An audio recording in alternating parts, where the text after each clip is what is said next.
ಯಾವುದೇ ಕೆಲಸ ಮಾಡಬೇಕಾದರೂ ಶಿಸ್ತು ಇರಬೇಕು, ಶ್ರದ್ಧೆ ಇರಬೇಕು, ಸಂಯಮ ಇರಬೇಕು. ಜೊತೆಗೆ ಆತ್ಮತೃಪ್ತಿ ಇದ್ದಾಗ ಮಾತ್ರ ನಮ್ಮ ಕೆಲಸಗಳು ಯಶಸ್ವಿಗೊಳ್ಳುತ್ತವೆ ಎಂದು ರೋಟರಿ ಕ್ಲಬ್ ಹಾಸನ್ ಹೊಯ್ಸಳದ ನೂತನ ಅಧ್ಯಕ್ಷ ಎಚ್ಎಂ ಹರೀಶ್ ಹೇಳಿದರು.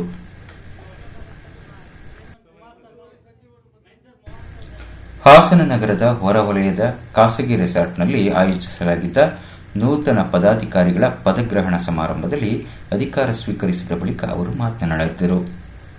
ನಾವು ಮಾಡುವ ಕೆಲಸದಲ್ಲಿ ಶಿಸ್ತು, ಶ್ರದ್ಧೆ, ಆತ್ಮತೃಪ್ತಿ ಜೊತೆಗೆ ಪ್ರಾಮಾಣಿಕತೆಯಿಂದ ಕೆಲಸ ಮಾಡಿದಾಗ ಮಾತ್ರ ನಮ್ಮ ಕೆಲಸಗಳು ಯಶಸ್ವಿಯಾಗುತ್ತವೆ. ಇತ್ತೀಚಿನ ದಿನಗಳಲ್ಲಿ Rotary Club of Hassan Hoysala ವತಿಯಿಂದ ಹಲವಾರು ಸಮಾಜಮುಖಿ ಕಾರ್ಯಗಳನ್ನು ಮಾಡುತ್ತಿದ್ದು, ಇದರಿಂದ ಸಂಸ್ಥೆ ಪ್ರಗತಿ ಕಾಣುತ್ತಿದೆ.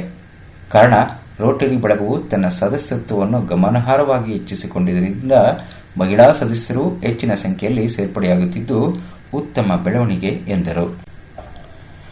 ಬಳಿಕ ಮಾತನಾಡಿದ ನೂತನ ಕಾರ್ಯದರ್ಶಿ Nalini D R, Rotary Club of ಹಾಸನದಲ್ಲಿ ಮಹಿಳೆಯರಿಗೂ ಅವಕಾಶ ನೀಡುತ್ತಿರುವುದಕ್ಕೆ ನಾನು ಅಭಿನಂದನೆ ಸಲ್ಲಿಸುತ್ತೇನೆ.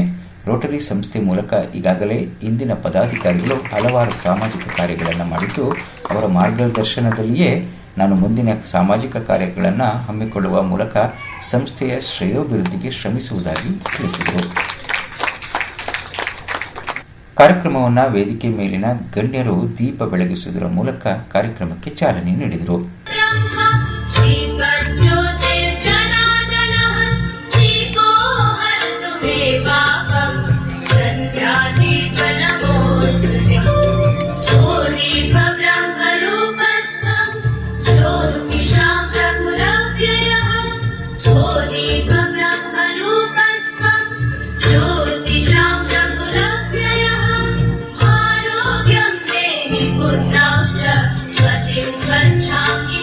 ಅನುಸ್ಥಾಪನಾ ಅಧಿಕಾರಿಯಾಗಿ ಆಗಮಿಸಿದ್ದ ಇಂದಿನ ಜಿಲ್ಲಾ governor Rotarian Abhinandan A Shetty ನೂತನ ಪದಾಧಿಕಾರಿಗಳಿಗೆ ಪದವಿ ಪ್ರದಾನ ಮಾಡಿದರು.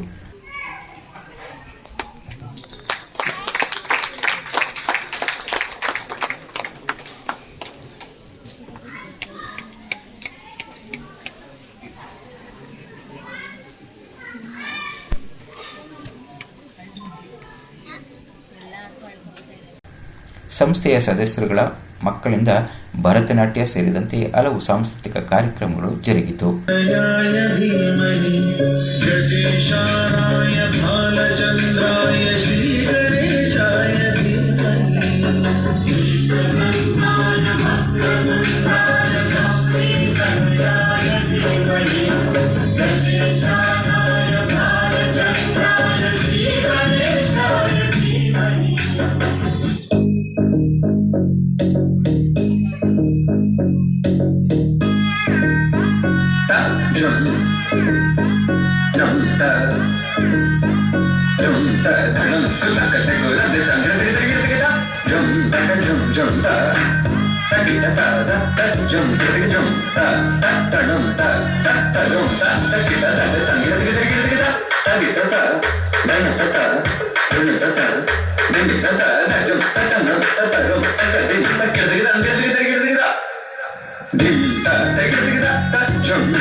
ಸಮಾರಂಭದಲ್ಲಿ ನಿಕಟಪೂರ್ವ ಅಧ್ಯಕ್ಷ ಶ್ರೀ ಕುಮಾರ್, ಕಾರ್ಯದರ್ಶಿ ಪವನ್, ಸದಸ್ಯರುಗಳಾದ ಪಾಲಾಕ್ಷ, ರಮೇಶ್, ಮೋಹನ್, ಪ್ರೀತಿ ಮೋಹನ್, ಡಾಕ್ಟರ್ ವಸಂತ್, ಬಾಲಾಜಿ, ಅರುಣ್ ಹಾಗೂ ಐನೆಟ್ ವಿಜಯಕುಮಾರ್, ಡಾಕ್ಟರ್ ವಿವೇಕ್ ಪೊನ್ನಪ್ಪ ಹಾಗೂ ಪತ್ರಕರ್ತ ವಿನೇಶ್ ಸೇರಿದಂತೆ ಹಲವರು ಉಪಸ್ಥಿತರಿದ್ದರು. ಇದೇ ವೇಳೆ ಕಾರ್ಯಕ್ರಮಕ್ಕೂ ಮುನ್ನ ಶ್ರೀಮತಿ ವೇದ ಪ್ರಾರ್ಥಿಸಿದರು, ಲಕ್ಷ್ಮೀನಾರಾಯಣ್ ನಿರೂಪಿಸಿದರು ಹಾಗೂ ರವಿಕುಮಾರ್ ವಂದಿಸಿದರು.